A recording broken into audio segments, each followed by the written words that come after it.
എല്ലാവർക്കും വിജീസ് കിച്ചൻ്റെ പുതിയൊരു വീഡിയോയിലേക്ക് സ്വാഗതം. ഞാൻ നിങ്ങളുടെ സ്വന്തം വി ചേച്ചി. എൻ്റെ പ്രിയപ്പെട്ട ഓരോരുത്തർ സൂമായിട്ടിരിക്കുന്നു. ദൈവം സഹായിച്ച് ഇവിടെയും സൂമായിട്ടൊക്കെ ഇരിക്കുന്നു കേട്ടോ. അപ്പോഴേ ഇന്നത്തെ വീഡിയോയിൽ കമൻസ് ഇട്ട് എല്ലാവർക്കും ഒത്തിരി നന്ദിയുണ്ട്. 2-3 ദിവസത്തെ കമൻസിൻ്റെ റിപ്ലൈ ഞാൻ ഇപ്പോഴാണ് ഒരുമിച്ചിട്ട് എല്ലാം ഇപ്പോഴാണ് റിപ്ലൈ കൊടുത്തത്. 2-3 ദിവസത്തെ. കാരണം അത്രയ്ക്ക് ഇത്തിരി ബിസി ആയിപ്പോയി. അപ്പോൾ നിങ്ങളെല്ലാം ക്ഷമിക്കണം. ഇന്നലെ ഞാൻ പറഞ്ഞ എനിക്കറിയാം നിങ്ങളൊക്കെ ക്ഷമിക്കുമെന്ന്. പിന്നീട് പ്രത്യേകിച്ചൊന്നുമില്ല, ഇങ്ങനെയൊക്കെ അങ്ങ് പോന്നു. അച്ചാറിൻ്റെ പരിപാടികളൊക്കെ ആയിരുന്നു. ഇനിയും ബീഫ് അച്ചാർ ഇടണം.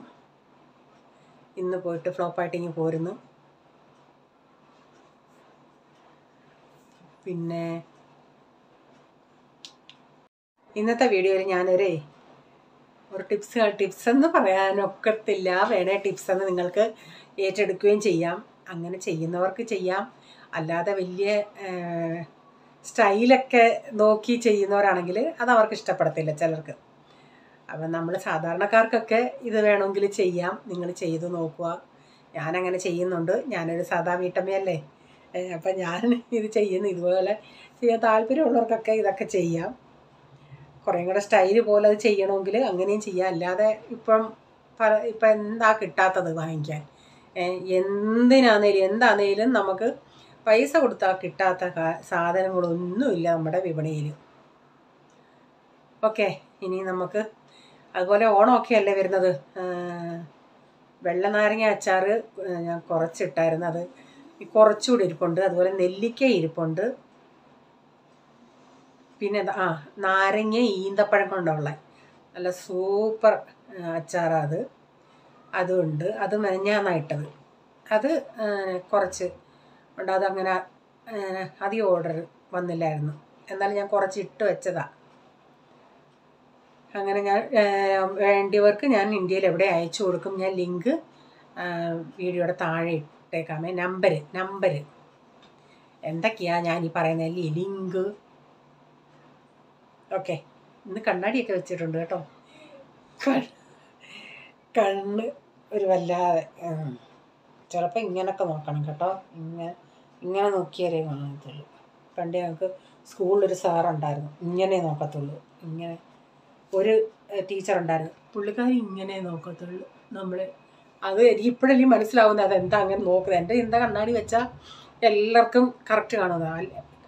ദൂർക്കാഴ്ചയുടെയും അടുത്തുള്ളതൂടെ ആകുമ്പോൾ എനിക്കും ചില പൊസിഷനിൽ കറക്റ്റ് ആൾക്കാരെ കാണത്തുള്ളൂ. റീഡ് ചെയ്യാൻ പറ്റും. അതും ചില പൊസിഷൻ ഇങ്ങനെയുള്ളത് വേണ്ടായിരുന്നെന്ന് ഇപ്പം ചിന്തിക്കുക. ചിലപ്പോൾ കുഴിക്കാത്തടുത്ത് ചാടുന്നത് പോലെ തോന്നും. നേരത്തെ വായിക്കുന്ന മാത്രമേ ഉള്ളായിരുന്നു. അപ്പോൾ അതിൻ്റെ ഇവിടെ മുടി അങ്ങ് കുരുങ്ങുമായിരുന്നു. ഇത്തിരി ഇതായി ഇവിടുത്തെ ഒരിത്. അപ്പോൾ അതുകൊണ്ട് ഇവിടെ ഇങ്ങനെ വരുമ്പം അതുകൊണ്ട് ഇത് മാറ്റിയതാണ്. ഇതത്ര ശരിയായില്ല. അതെന്തോ പറ്റിയെന്നാൽ ഞങ്ങൾ ഡോക്ടറെ പോയി എന്നെ കണ്ണ് പരിശോധിച്ചിട്ടുണ്ടെങ്കിൽ അന്നൊന്നും കുഴപ്പമൊന്നുമില്ല. പക്ഷേ എനിക്ക് ഇങ്ങനെ നിഴലിച്ച പോലെ ഉണ്ടായിരുന്നു. അപ്പം ഞങ്ങൾ ഇങ്ങനെ പോകേണ്ട റീച്ചാൻ പറഞ്ഞ ഒരു കണ്ണാടി കട, അവിടെ കയറി നോക്കുന്നത്. അവിടെയും അങ്ങനെ ഡോക്ടറാണെന്നാണ് പറഞ്ഞത്. അതത്ര ശരിയായില്ല. പക്ഷേ വെറുതെ പൈസ പോയതേ ഉള്ളൂ. ഓക്കെ, രാവിലെ ബ്രേക്ക്ഫാസ്റ്റിന് കുഴക്കട്ടയാണ് ഉണ്ടാക്കുന്നത്. കുഴക്കട്ട. അപ്പോൾ അതിനായിട്ട് ഞാൻ ഇച്ചിരി തേങ്ങ ഒന്ന് കഴുത്തി എടുത്തിട്ട് അതിൻ്റെ അകത്തൊരു 2-3 ഏലക്കയും ഒരു ഇച്ചിരി ജീരകവും കൂടി ഇട്ടൊന്ന് ചതച്ച് മിക്സിയിലൊന്ന് ക്രഷ് ചെയ്തെടുക്കുന്നുണ്ട്. അപ്പോൾ ഇതെന്ന് പറയുന്നത് കുറച്ച് ഗോതമ്പ് പൊടിയുണ്ട്, കുറച്ച് നമ്മുടെ ചോളപ്പൊടിയും. അത് രണ്ടും കൂടെ എടുത്തിട്ട് ഇച്ചിരി ഉപ്പുകൂടി ഇട്ടൊന്ന് മിക്സ് ചെയ്തെടുക്കുന്നുണ്ട്. പിന്നെ ഞാൻ ആ മിക്സിയുടെ ജാറിൻ്റെ അകത്ത് ഇത്തിരി വെള്ളം ഒഴിച്ചിട്ട് ഞാൻ ആ തേങ്ങ നമ്മളിപ്പോൾ ചതച്ചെടുത്ത് മീൻസ് ക്രഷ് ചെയ്തെടുത്തത് ഞാനൊരു പ്ലേറ്റിലോട്ടാക്കി. എന്നിട്ട് ആ ജാറിൻ്റെ അകത്ത് ഇത്തിരി തേങ്ങയൊക്കെ ഉണ്ടായിരുന്നു, അതൊട്ടും കളയണ്ടെന്നും പറഞ്ഞ് അതിൽ ഇച്ചിരി വെള്ളമൊക്കെ ഒഴിച്ചിട്ട് ഇതൊന്ന് കുഴച്ചെടുക്കട്ടെ. ചോളപ്പൊടി തന്നെ കൊടുത്താൽ ഇവർക്കൊക്കെ അത്ര ഇഷ്ടമില്ല. അതുകൊണ്ട് ഞാൻ രണ്ടും കൂടെ അങ്ങ് മിക്സ് ചെയ്ത്. അപ്പോൾ നാട്ടിൽ നിന്ന് ബെൻസി കുറച്ച് ചക്കവരട്ടി കൊടുത്ത് വിട്ടായിരുന്നു. അപ്പോൾ ഞാനിതുവരെ ഈ ചക്കവരട്ടിയും കൊണ്ടൊന്നും അങ്ങനെ ഉണ്ടാക്കിയിട്ടില്ല. അവളന്നേരം അവൾക്കും അത്രയും ബുദ്ധി പോയില്ല. ഇച്ചിരി വാഴയിലയോ വയണയിലയോ അതിൻ്റെ അകത്ത് വെക്കാനായിട്ടേ. അങ്ങനെയാണെങ്കിൽ അപ്പോൾ അവൾക്ക് വയണയില അവിടെ ഉണ്ട്, എന്നാലും അവൾ മറന്നതിൽ അത്ര അങ്ങോട്ട് ബുദ്ധി പോയില്ല. അപ്പോൾ അവളുടെ അടുത്ത് ഞാൻ ചോദിച്ചാൽ അവൾ പറഞ്ഞിട്ട് കൊച്ചോളം ഇങ്ങനെ തേങ്ങയ്ക്കകത്തങ്ങ് മിക്സ് ചെയ്യ്, ഞാൻ ആദ്യമായിട്ട് ചെയ്യുന്നത്. ഞാൻ ചിന്തിച്ച് ഇത് നന്നായിട്ടങ്ങ് ഇതിൻ്റെ അകത്തങ്ങ് ഒന്ന് മെൽറ്റായിട്ട് വരുന്നു. പക്ഷെ മെൽറ്റൊന്നും ആയില്ല, ഇങ്ങനെ കുഴഞ്ഞിരുന്നു. എനിക്കും അറിയത്തില്ലല്ലേ. അവളൊരു പ്രാവശ്യം കുറച്ച് ചക്കവരട്ടി എടുത്തിട്ട് വയണയപ്പം ഉണ്ടാക്കാനായിട്ട് മൊത്തത്തിലങ്ങ് മാവിൻ്റെ അകത്തിട്ട് കുഴച്ചായിരുന്നു. അങ്ങനെയാണ് നല്ല ടേസ്റ്റായിരുന്നു എന്ന് അവൾ പറഞ്ഞു. മധുരവും ഒത്തിരി ഒന്നും വേണ്ടായിരുന്നു. ഇങ്ങനെ കുഴക്കട്ട പോലെ അവൾ ചെയ്തിട്ടില്ല. അപ്പം ഞാൻ എൻ്റെ ഐഡിയയ്ക്ക് വേണ്ടി ഇത്തിരി തേങ്ങയ്ക്ക് അതിങ്ങനെ ചെയ്തിട്ട് ഇങ്ങനെ ഓരോ ഉരുള ഉരുട്ടി ഇങ്ങനെ ഇതിൻ്റെ അകത്ത് വെച്ച് സാധാരണ കുഴക്കട്ട ചെയ്യുന്ന പോലെ ചെയ്യാമെന്ന് വെച്ചു. പക്ഷേ കുറച്ചുകൂടെ തേങ്ങ ഉണ്ടായിരുന്നില്ല. ആദ്യമായിട്ട് ചെയ്യുന്നതായതുകൊണ്ട് എനിക്കും ഒരു ഡൗട്ട്, ഇത്രയും മതിയായിരുന്നു. മധുരമൊക്കെ നന്നായിട്ട് നമുക്ക് കഴിക്കുമ്പോൾ ഉണ്ടായിരുന്നു. പക്ഷേ ഇവന്മാർക്കൊക്കെ കുറച്ചുകൂടെ മധുരം വേണ്ടിയത്, ഫില്ലിങ് കുറച്ചുകൂടെ വേണമായിരുന്നെന്ന് പറയുന്നു. പക്ഷേ അതെല്ലാവർക്കും ഇഷ്ടമായി. കുഴക്കട്ടയാണ് നമ്മുടെ ഈ ശർക്കര ഇങ്ങനെ ഉരുകി വരുന്നത് പോലെ ഇത് ഉരുകി വരത്തില്ലായിരുന്നു. അപ്പോൾ ലാസ്റ്റ് 2-3 ഇങ്ങനെ ഇച്ചിരി മുകളിലോട്ട് ഞാൻ ഇങ്ങനെ ആക്കി വെച്ചേക്കുന്നത് കണ്ടോ. അതെന്ന് പറയുന്നത് മാവ് ബാക്കി വന്നു, ഞാൻ ഉണ്ടാക്കി വെച്ച ഫില്ലിങ് തീർന്നു. പിന്നെ ഞാൻ ആ ചക്കര വരട്ടി മാത്രം വെച്ചതായി ഇത് ആ 3. ഇവന്മാർക്ക് എനിക്കത് അറിയാനായിട്ട്, കാരണം ഇവർക്ക് തേങ്ങയൊന്നും ഇല്ലാതെ കൊടുത്താൽ ഇവർക്ക് ഇഷ്ടപ്പെടത്തില്ലെന്ന് പറഞ്ഞ് അത് ഞാനാണെങ്കിലും എനിക്കതിനും കഴിക്കുന്നതിന് കുഴപ്പമില്ലല്ലേ. അങ്ങനെ നല്ല സൂപ്പർ ടേസ്റ്റിലെ കുഴക്കട്ട, ചക്കവരട്ടികൾ ഉണ്ടാക്കിയ കുഴക്കട്ട ഞാൻ ഇന്ന് ഉണ്ടാക്കി. അപ്പോൾ ഞാൻ ആദ്യമായിട്ട് ഉണ്ടാക്കുന്ന സംഭവമില്ല. ഞാൻ ചിന്തിച്ച് ഇത് ഒന്ന് ചൂടാകുമ്പോഴൊക്കെ ഈ ചക്കവരട്ടി ഒന്ന് മെൽറ്റാവുമെന്ന്. മെൽറ്റൊന്നും ആയില്ല, അതുപോലെ തന്നെ ഇരിപ്പുണ്ടായിരുന്നു. അതിനുശേഷം ഞാൻ അവർക്ക് ചായയൊക്കെ ഇട്ട് കൊടുക്കട്ടെ. എന്നിട്ട് എനിക്ക് റേച്ചാൻ രാവിലെ പോകണം ഇന്ന്. അപ്പോൾ എനിക്ക് പെട്ടെന്ന് റേച്ചാൻ പെട്ടെന്ന് ചെയ്യാവുന്നതെന്ന് പറഞ്ഞാൽ ഒരു ബുർജി, ചപ്പാത്തിക്ക് കൊണ്ടുപോകാനായിട്ട് ബുർജി ഉണ്ടാക്കാമെന്ന് വെച്ച്. അപ്പോൾ അല്ലാതെ ഇവർക്ക് ഈ ചപ്പാത്തിക്കൊക്കെ കറി വേണമെന്നുള്ള ഇതൊന്നുമില്ല. അത് നേരത്തെ അവരങ്ങനെ ശീലിച്ചതാണ്. ഇങ്ങനെ ഡ്രൈ ആയിട്ടുള്ളത് ആണെങ്കിലും ചപ്പാത്തി അഡ്ജസ്റ്റ് ചെയ്യും. അപ്പോൾ കഴിഞ്ഞ 2 ദിവസത്തിന് മുമ്പ് ഞാൻ ഈ ബുർജി ആയിട്ടാണ് ഒരു കമൻറ്റ് വന്ന്, ചേച്ചി അതിൻ്റെ റെസിപ്പി ഒന്ന് ഇടണേന്ന്. ഞാൻ സെപ്പറേറ്റ് അത് ഇടാൻ സമയം പോലെ, പക്ഷേ ഇതിൻ്റെ അകത്ത് ഞാനൊന്ന് പറഞ്ഞു വയ്ക്കോളാം. ഇതുപോലെ വെളിച്ചെണ്ണ ഒഴിച്ചിട്ട്, ഞാനിപ്പോൾ എല്ലാത്തിനും വെളിച്ചെണ്ണയാണ് ഉപയോഗിക്കുന്നത്. ഓയിലങ്ങ് നിർത്തി എന്തുവാന്നേലും. ഇച്ചിരി വില കൂടുതലാണ്, എന്നാലും വെളിച്ചെണ്ണ ഇപ്പം എത്ര നാൾ കണ്ടിന്യൂസ് പോകുമെന്ന് എനിക്കറിയത്തില്ല. ഉള്ളിടത്തോളം കാലം പോകാം. അപ്പോൾ ആ വെളിച്ചെണ്ണ അങ്ങോട്ട് ചൂടായി കടുകൊക്കെ അങ്ങോട്ട് ഇടുമ്പോഴത്തേന് എന്തോ മണമെന്നറിയാമോ. അപ്പോൾ ഞാൻ കടുക് പൊട്ടിക്കഴിഞ്ഞ് ഇത്തിരി ഒരു 2 കറിവേപ്പിലയിട്ട്, പിന്നെ കുറച്ച് സവാള, നമുക്ക് എത്രയും ക്വാണ്ടിറ്റി വേണോ അതനുസരിച്ച് സവാളയൊക്കെ എടുക്കാം. ഇപ്പോൾ അതുപോലെ അതനുസരിച്ച് മുട്ടയും ചേർക്കാം കേട്ടോ. ഞാനപ്പോൾ ഒരു 2-3 മീഡിയം സൈസിലെ സവാള ഇച്ചിരി വാട്ടിക്കഴിഞ്ഞ് ഒരു 2 ടൊമാറ്റോ അതുകൂടെ ഒന്നിട്ട് ഇച്ചിരി ഉപ്പൂടെ ഇട്ടിട്ട് നമുക്ക് വളരെ പെട്ടെന്ന് ചെയ്യാവുന്ന ഒരു റെസിപ്പിയായി ബുർജിയൊക്കെ. അപ്പോൾ പച്ചമുളക് വേണ്ടിയവർക്ക് വേണമെങ്കിൽ പച്ചമുളകും കീറിയിടാം. ഞാൻ പച്ചമുളക് കീറിയിടുന്നില്ല. ഇതൊന്ന് വാടി വരട്ടെ. ഇതങ്ങ് ഒത്തിരി നമുക്ക് നന്നായിട്ടങ്ങ് വഴന്നു വരണമെന്നുമില്ല. അപ്പോൾ ഞാൻ അതങ്ങനെ ഇച്ചിരി നേരം അടച്ചിട്ടിട്ട് അപ്പോഴത്തേക്കും രാവിലെ അങ്ങ് തുണിയൊക്കെ ഇട്ടായിരുന്നു. തുണി അങ്ങായി, കാരണം എനിക്ക് വേറെ പരിപാടികളൊക്കെ ഉണ്ട്. അതുകൊണ്ട് ഞാൻ പെട്ടെന്ന് അതൊക്കെ അങ്ങ് ചെയ്ത് തീർക്കാമെന്ന് വെച്ചു. അപ്പോൾ തുണിയായി. അതവിടെ ഞാൻ ബുർജിയുടെ സവാള അവിടെ നിന്ന് വാടി വരട്ടെ, ഒരു തീ ഒന്ന് കുറച്ചിട്ട് ഞാനവിടെ അപ്പോഴത്തേക്കിന് തുണി ഉള്ള സമയത്ത് പോയി തുണി വിരിച്ചിടാമെന്ന് വെച്ചു. തുണിയൊക്കെ വിരിച്ച് വന്നപ്പോഴത്തേക്കിന് നമ്മുടെ സവാളയും ഇതൊക്കെ ഒന്ന് നമ്മുടെ ഒത്തിരി അങ്ങ് വഴരണ്ട, കുറച്ച് പച്ചപ്പൊക്കെ ഒന്ന് പോയാൽ മതി. ഇതിലേക്ക് ഇനി നമുക്ക് വളരെ കുറച്ചായിട്ട് പൊടികൾ ചേർത്താൽ മതി. ഒരു 1/4 ടീസ്പൂണോളം മഞ്ഞൾപ്പൊടി, ഒരു 3/4 ടീസ്പൂണോളം മുളക് പൊടി, ഒരു 1/2 ടീസ്പൂണോളം മല്ലിപ്പൊടി, കുറച്ച് ഗരം മസാല, ഇത്തിരി പെപ്പർ പൗഡർ കൂടെ, അതെല്ലാം കൂടെ ചേർത്തിട്ട് ഇത് നന്നായി ആ മസാലകളുടെ പച്ചമണം പോകുന്നിടം വരെ നമുക്ക് ചെറിയ തീയിലൊന്ന് മൂപ്പിച്ചെടുക്കണം. വേണമെങ്കിൽ ഇച്ചിരി നേരം ഒന്ന് അടച്ചും കൊടുക്കാം. അപ്പോൾ മസാലയൊക്കെ ഒന്ന് മൂത്ത് വരുന്നുണ്ടെങ്കിൽ നമുക്ക് എത്രയും മുട്ട വേണോ അത്രയും മുട്ടയൊന്ന് പൊട്ടിച്ചൊഴിച്ച് കൊടുക്കാം. ഞാനിപ്പോൾ ഒരു 3 മുട്ട എടുക്കുന്നുണ്ട്. അപ്പോൾ മുട്ട പൊട്ടിച്ചൊഴിച്ചതിന് ശേഷം പിന്നെ തീ കുറച്ച് വെച്ചിട്ട് കുറച്ച് നേരം ഇതൊന്ന് അടച്ചു കൊടുക്കണം. കാരണം ഉടനെ അങ്ങ് ഇളക്കുവാണെങ്കിൽ അതങ്ങ് ഒട്ടും മുട്ടയുടെ പീസ് നമുക്ക് കിട്ടത്തില്ല, മൊത്തത്തിലങ്ങ് അലിഞ്ഞങ്ങ് പോകും. അതുകൊണ്ട് ഇച്ചിരി പീസായിട്ട് കിട്ടാൻ വേണ്ടിയാണ് ഞാൻ പറഞ്ഞത്. ഇച്ചിരി നേരം നമുക്കൊന്ന് അടച്ച് കൊടുക്കാം. ആ ആവിയിൽ അതൊന്ന് ഇച്ചിരി ഒന്ന് അതിൻ്റെ വെള്ളമൊക്കെ ഒന്ന് ഇതാകുമ്പം കണ്ട ഈ പരുവൊക്കെ ആകുമ്പം ഒന്ന് ഇളക്കി കൊടുക്കുക. ഇതിനേക്കായി പീസായിട്ട് വേണമെങ്കിൽ കുറച്ചുകൂടെ കഴിഞ്ഞ് ഇളക്കി കൊടുത്താൽ മതി. എന്നിട്ട് ഇളക്കുന്ന വഴിക്ക് താണ്ടി ആ അരിവിലൊക്കെ ഒന്ന് ഒട്ടിപ്പിടിക്കുന്നുണ്ടല്ലേ, അതൊന്ന് പോകാനായിട്ട് ആ അരികിലൊക്കെ വേണമെങ്കിൽ ഒരു ഇച്ചിരിയും കൂടെ വെളിച്ചെണ്ണയോ ഓയിലോ എന്താ യൂസ് ചെയ്യുന്നതെന്ന് വെച്ചാൽ അതങ്ങ് ഒഴിച്ചു കൊടുക്കാം. അപ്പോൾ അവിടെ നിന്നൊക്കെ അങ്ങ് വിട്ട് വരും.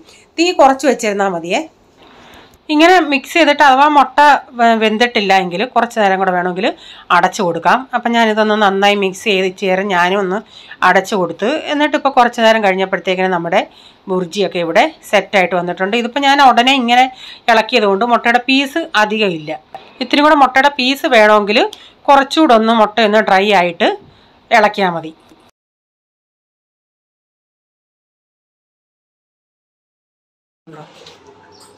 ഇതെന്തോന്നറിയാമോ? സോപ്സ്. ഇതെൻ്റെ തലയിൽ തേക്കുന്ന എണ്ണയാണ്. അപ്പം എണ്ണ എപ്പോഴും നമ്മൾ വെളിച്ചെണ്ണയാണെങ്കിലും അല്ലാത്ത എണ്ണയാണെങ്കിലും എടുക്കുമ്പം പുറത്ത് വരും. അന്നേരം തുടച്ച് മാറ്റിയാൽ കുഴപ്പമില്ല, ഇങ്ങനെ പുറത്ത് വീഴത്തില്ല. അപ്പം ഞാനൊരു ഐഡിയ ചെയ്ത് ഒരു സോപ്സ് ഇങ്ങനെ കണ്ടിച്ചിട്ടേ, ലൂസായിരിക്കും, അതുകൊണ്ട് ഇത്തിരി റബ്ബർ ബാൻഡൊക്കെ നോക്കാം. ഹായ് പോയി ഇങ്ങോട്ട് നിൽക്കും. ഒരു ഹായ് പറ. സ്കൂളിൽ പോയിരിക്കുവാ. ഇവിടെ ഒരു സൈഡ് ഞാൻ കണ്ടിച്ചിട്ട് അപ്പോൾ ഇവിടെ ഇത്തിരി ലൂസ് പോലെ വരും. അതിനെ ഇങ്ങനെ ഇത്തിരി നമുക്ക് എടുക്കത്തക്കതൊക്കെ ഇങ്ങനെ ആക്കിയിട്ട് ഇങ്ങനെയൊക്കെ വെച്ചിട്ടങ്ങ് റബ്ബർ ബാൻഡ് ഇട്ട്, അപ്പം ആ വെക്കുന്നിടമൊക്കെ ഒന്നും നനയത്തില്ല. താല്പര്യമുള്ളവരൊക്കെ ഇങ്ങനെ ചെയ്താൽ നല്ല, അല്ലാത്തവരൊക്കെ ഇങ്ങനെ ഈ കവറൊക്കെ കിട്ടും ഇപ്പം റെഡിമെയ്ഡ്. നമ്മുടെ പാവം ബിജീസ് കിച്ചൺ ഇങ്ങനെയാണ് ചെയ്യുന്നത് കേട്ടോ.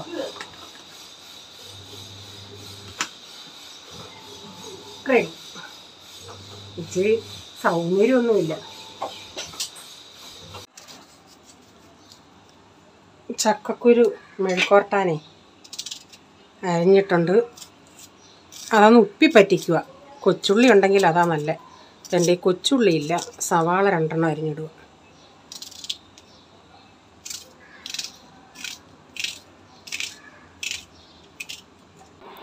ഇപ്പം പെട്ടെന്ന് ചെയ്യേണ്ടിയിട്ടാണ് ഞാൻ ഈ പരിപാടി ചെയ്യുന്നത്. അല്ലെങ്കിൽ എല്ലാം അരിഞ്ഞിട്ടേ ഞാൻ ഗ്യാസിൽ വെക്കത്തുള്ളൂ. ഇപ്പം ഞാൻ ഗ്യാസ് ഓണാക്കിയിട്ടുണ്ട്.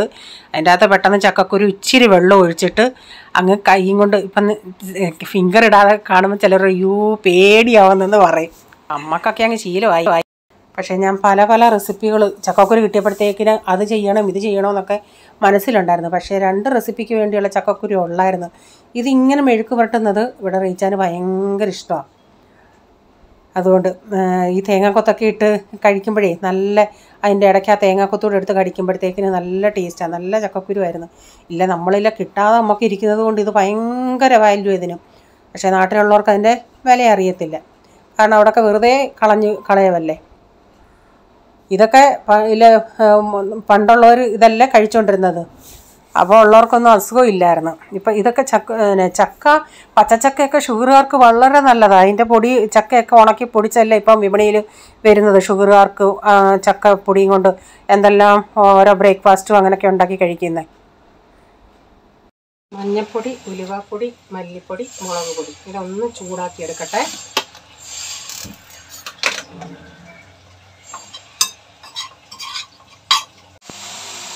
പച്ചക്കറികൾ അരിയുന്ന നേരം കൊണ്ട് ഇത് വെള്ളത്തിൽ ഇട്ട് വെച്ചേക്കൊണ്ടോ നന്നായി അങ്ങ് കുതിർന്നു.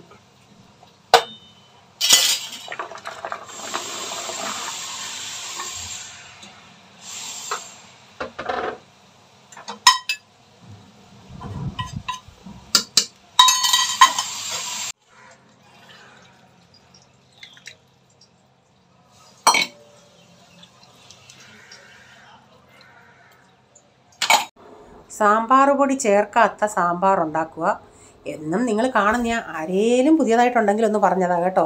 അപ്പോൾ ഞാൻ നേരത്തെയൊക്കെ എനിക്ക് ഈ സാമ്പാർ വെച്ച സാമ്പാറിൻ്റെ ഒരു മണം വരത്തില്ലായിരുന്നു. ആ സമയത്ത് ഞാൻ സാമ്പാർ പൊടി വാങ്ങിക്കുമായിരുന്നു. കുറച്ച് സാമ്പാർ പൊടി ഇങ്ങനെ ഇത്തിരി ബാക്കി ഈ പൊടികളൂടെ ചേർക്കുമായിരുന്നു. അപ്പോൾ ഇപ്പോൾ പിന്നെ സാമ്പാർ അതിൻ്റെ ഇങ്ങനെ ചെയ്യുമ്പോഴും കടുക് വറക്കുമ്പോൾ നമ്മൾ സാമ്പാർ പൊടി, ഉലുവ, കായപ്പൊടി ചേർക്കുമ്പോൾ ആ നല്ലൊരു മണം വരും. അപ്പോൾ അതൊന്ന് സാമ്പാറിനൊന്ന് വെക്കട്ടെ. അപ്പോൾ ഇന്ന് എല്ലാം സാമ്പാർ, ചക്കക്കുരു, ഇപ്പോൾ ആൾക്കാർ പറയും എല്ലാം ഗ്യാസ്. അങ്ങനെയൊന്നുമില്ല കേട്ടോ. ചക്കക്കുരു എനിക്ക് പല കാര്യങ്ങൾ ചക്കക്കുരു കൊണ്ട് ചെയ്യണമെന്നുണ്ടായിരുന്നു. പക്ഷേ സാധനം ഇല്ലാതായിപ്പോയി. എന്തോ ചെയ്യാനാ, 2 റെസിപ്പിക്കേ ഉള്ളായിരുന്നു. അപ്പോൾ സാമ്പാർ അടച്ച് അവിടെ കിടക്കട്ടെ. അപ്പോഴത്തേക്കിന് ഞാൻ കുറച്ച് തേങ്ങാക്കൊത്തൊക്കെ ഒന്ന് എടുത്തായിരുന്നു അരിഞ്ഞ്. അതൊന്ന് അടപ്പത്തിട്ട് ചക്കക്കുരുവിൻ്റെ അകത്ത് ഇടാനേ അതൊന്ന് ഇച്ചിരി ഒന്ന് വഴറ്റിയിട്ട് നമ്മൾ മുമ്പേ ഉപ്പിപ്പറ്റിച്ചിലിച്ച് മുളക് പൊടി ഇതെല്ലാം കൂടെ ഇട്ട് ആ ചക്കക്കുരു ഇതിൻ്റെ അകത്ത് ഇട്ട് കൊടുത്തിട്ട് ഇനി ഇതിവിടെ കിടന്ന് ഇങ്ങനെ ചെറിയ തീയിലിത് മൊരിഞ്ഞ് വരട്ടെ. പക്ഷേ ലാസ്റ്റ് മൊരിഞ്ഞ് വന്നത് കാണിക്കാൻ എനിക്ക് പറ്റിയില്ല. ഇവിടെ എല്ലാവർക്കും ഇഷ്ടമായി. ഞാൻ ഇപ്പോഴാണ് ഇച്ചിരി ഗരം മസാല ചേർത്ത് കൊടുത്തതേ. ഒരു കുറച്ച് കുരുമുളക് പൊടിയും കൂടെ ചേർക്കുന്നുണ്ട്.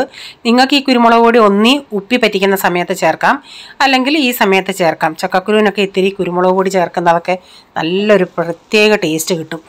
ഇനി ഇങ്ങനെ ചെറിയ തീയിലിട്ടിങ്ങനെ നമുക്കിത് മുരിച്ച് ഇങ്ങനെ ഇടയ്ക്കിടയ്ക്ക് ഇളക്കി കൊടുത്താൽ മതി. അന്നേരം നന്നായിട്ടൊന്ന് ചിലർക്ക് നന്നായിട്ട് മുരിയുന്നത് ഇഷ്ടം, ചിലർക്ക് ഇത്തിരി സോഫ്റ്റായിട്ട് ഇച്ചിരി ഈ പരുവത്തിൽ കുറച്ച് നേരം കൂടെ ഒന്ന് അടുപ്പിൽ വെച്ചിട്ട് ഇങ്ങനെ മിക്സ് ചെയ്തെടുക്കുമ്പം അങ്ങനെ എടുക്കാം. അപ്പോൾ എനിക്ക് ഈ പരുവത്തിലുള്ളതാണ് ഇഷ്ടം. പിന്നെ ഞാൻ കുറച്ചുകൂടെ ഒന്ന് മുരിച്ചെടുക്കുന്നുണ്ട്. അപ്പോൾ സാമ്പാറും 2-3 വിസിലടിച്ച് അപ്പോൾ അതിൻ്റെ അകത്ത് ഇനി ഇച്ചിരി കടുക് കൂടെ വറുത്തെടുത്താൽ മതി. ഞാൻ കുറച്ച് മല്ലിയില, ഞാൻ മിക്കവാറും മല്ലിയില ഇവിടെ കൊണ്ടുവന്നാലും ഞാൻ മിക്കവാറും മല്ലിയില അങ്ങനെ യൂസ് ചെയ്യാറില്ല. എനിക്ക് കരിയാപ്പിലയാണ് കൂടുതലും യൂസ് ആവുന്നത്. അപ്പോൾ ഇന്ന് ഇച്ചിരി കരിയാപ്പില മിക്കവാറും മല്ലിയിലയും ഈ മസാല വാങ്ങിക്കുമ്പോൾ മല്ലിയിലയും കൊണ്ടുവരും. അത് 2-3 ദിവസം ഇരുന്നതങ്ങ് പന്നലാക്കി കളയത്തേ ഉള്ളൂ. കഴിഞ്ഞ ദിവസം ഞാൻ അനുവിൻ്റെ അടുത്ത് ചോദിച്ച്, അവർക്കൊക്കെ മല്ലിയില അവർ ഒത്തിരി യൂസ് ചെയ്യും, അങ്ങനെ അവർക്ക് കൊടുത്തു വിട്ടു. അപ്പോൾ ഞാൻ ഇന്ന് എന്തു വന്നേലും കുറച്ച് മല്ലിയിലയും കൂടെ അരിഞ്ഞ് ചേർക്കുന്നുണ്ട്. മല്ലിയില സാമ്പാറിലും ഒക്കെ ചേർക്കുമ്പോൾ ഇത്തിരി നല്ലൊരു ടേസ്റ്റ് കിട്ടും. ഈ പാവ് ഭാജി മസാല ഉണ്ടാക്കുമ്പോൾ മല്ലിയില അതിൻ്റെ അകത്തെ മെയിൻ കണ്ടൻറ്റ്. അപ്പോൾ ഇന്നത്തെ വീഡിയോയിലെ കൊച്ചു കൊച്ചു വിശേഷങ്ങൾ ഇതൊക്കെയായിരുന്നു. നിങ്ങൾക്ക് വീഡിയോ അല്പമെങ്കിലും ഇഷ്ടമായെങ്കിൽ ഷെയർ ചെയ്യാനും ലൈക്ക് ചെയ്യാനും കമൻ്റ് ഇടാനും മറക്കരുതേ. സബ്സ്ക്രൈബ് ചെയ്തിട്ടില്ലെങ്കിൽ ഒന്ന് സബ്സ്ക്രൈബ് ചെയ്തിട്ട് ബെല്ലൈക്കൺ ബട്ടണോടെ പ്രസ് ചെയ്യുകയാണെങ്കിൽ ഓൾ എന്നൊരു ഓപ്ഷൻ വരും. അതുകൂടെ പ്രസ് ചെയ്യുകയാണെങ്കിൽ ഞാനിടുന്ന വീഡിയോയുടെ നോട്ടിഫിക്കേഷൻ നിങ്ങൾക്ക് എന്നും വരുന്നതായിരിക്കും. ഇനി ഒരു പുതിയ വീഡിയോയുമായി വരും വരെ bye, God bless you all. Thank you. Take care. Bye. See U.